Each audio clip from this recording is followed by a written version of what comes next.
Après l'histoire de West et son penchant antisémite, Kyrie Irving s'y met aussi. Avant de commencer la vidéo, je vais juste te demander de t'abonner parce que frère, les stats c'est du grand n'importe quoi. Si t'aimes bien le contenu, abonne-toi. Et n'hésite pas à me follow sur mes réseaux. Entre la suspension de son contrat avec Nike et sa mise à l'écart des Nets, j'essaye de tout vous expliquer dans cette vidéo.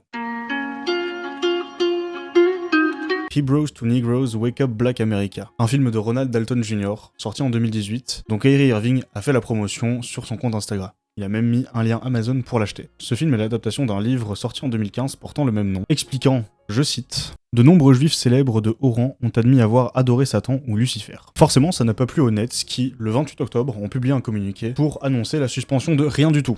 Ils ont juste dit « pas bien ». C'est comme là, monsieur le chat. Suite à ça, Irving décide de se défendre une première fois sur Twitter en disant qu'il ne voulait manquer de respect à aucune religion. C'est raté. Il ira même jusqu'à demander en conférence de presse qu'on arrête de le déshumaniser. Et là, les Nets se réveillent enfin en décidant de prendre des vraies mesures et en virant le coach. Blague à part, Steve Nash s'est fait virer ou est parti de son job, ça varie selon les sources, à cause de résultats insuffisants et d'une atmosphère plus que pesante au sein de l'équipe. Putain, mon lit est même pas fait.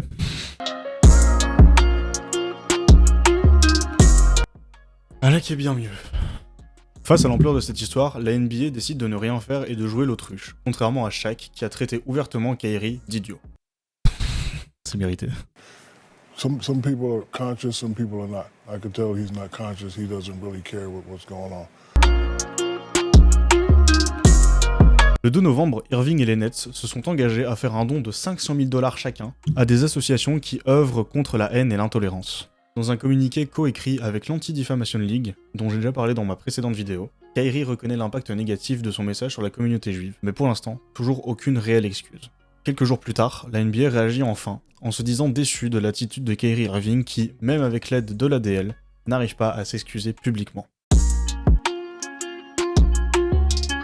Lors d'une conférence de presse, les Nets ont enfin appliqué des sanctions à Irving, avec une suspension de 5 matchs sans perception de salaire. Et là, Kyrie décide de réagir sur Instagram en postant « À toutes les familles de la communauté juive que j'ai blessées, je suis profond désolé de vous avoir causé de la peine et je m'en excuse. » L'Anti-Defamation League a refusé le don du joueur, considérant qu'après avoir regardé la conférence de presse, il est semblable que Kyrie ne se sent pas responsable de ses actes.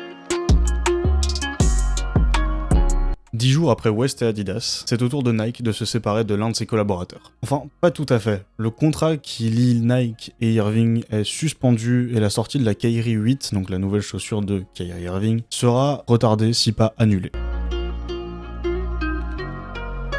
Cependant, Kyrie pourra revenir sur le parquet, à certaines conditions fixées par les Nets. Pour pouvoir revenir sur le parquet, Kyrie doit s'excuser et condamner le film qu'il a partagé il y a quelques jours, tout en précisant qu'il n'a pas de conviction anti-juive.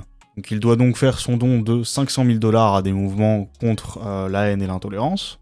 Il doit suivre une formation sur la sensibilité mise au point par les Nets. Il doit suivre une formation contre l'antisémitisme ou contre la haine mise au point par les Nets. Il doit rencontrer l'ADL et des leaders de la communauté juive. Et pour finir, il doit rencontrer Joe Tsai, le propriétaire des Nets, pour montrer qu'il a compris la gravité du problème et lui confirmer que cela ne se reproduira plus. A savoir que pour rencontrer Joe Tsai, il doit avoir complété toutes les conditions nécessaires à son retour. L'ambiance risque d'être très sympa au vestiaire.